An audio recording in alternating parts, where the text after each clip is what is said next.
Maxine Goforth lived a parent's worst nightmare. Her daughter, Kelly Goforth, was murdered in 2013, and Maxine has struggled to find comfort and support ever since. Now she wants to organize a support group in Regina for parents who've lost their children. Maxine joins me now. Good morning. Morning. Last time we talked, I think, was about 6 months ago, wasn't it? Yes. The trial? Yeah. What's that time been like for you since then? It's been a roller coaster of emotions. For one thing, we were glad it was over, but then another way it wasn't, because I didn't hear a lot of details that I was supposed to know. And I chose not to go back to the police and hear different details that I would have heard in the court had it gone through trial.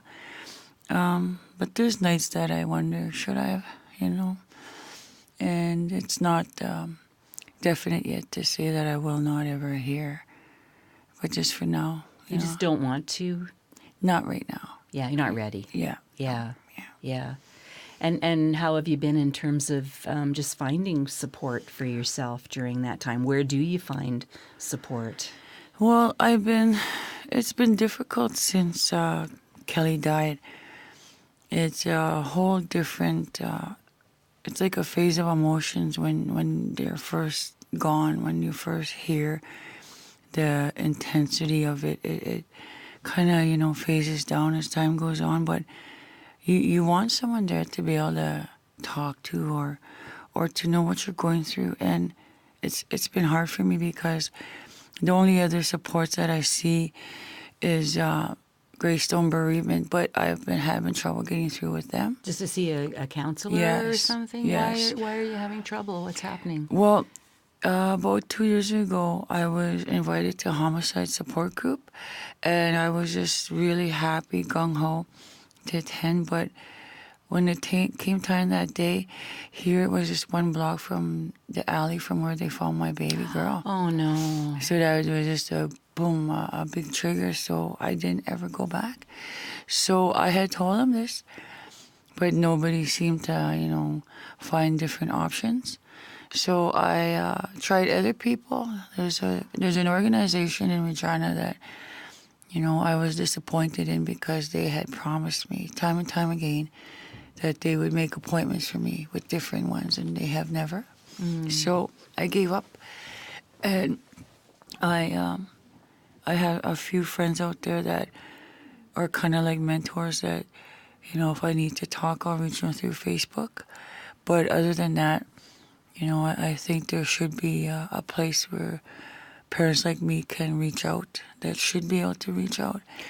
What would it mean to you to have that, to have to be able to sit and just talk in a safe environment with people who have been through what you've been through? How is that different than just talking to someone else? It would mean a lot to me, because it would mean that I'm not alone in this walk as I raise my grandson. Is there other grandmothers out there that their children have been murdered and raising their children that have been left behind?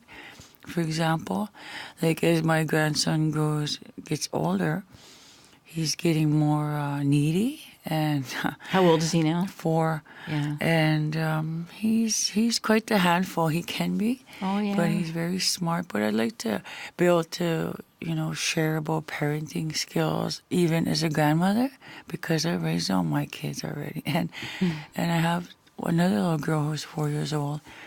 So there's, 2 of them. But I'd like to know if there's other parents out there that have faced the same thing I have. I guess even just figuring out how to talk to your grandchildren when they're older about what happened to their mother. Exactly. That must be a big one. Has that been on your mind? Yes, because he's been given a blanket also with his mommy's picture on it, and he will not go to bed without that blanket now. And he says, that's my mommy, that's my angel. So for now, we're leaving it that.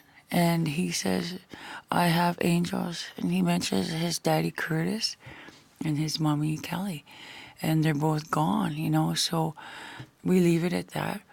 But, to be able to go somewhere safe to have to be able to share where you to reach out to somebody who's been there.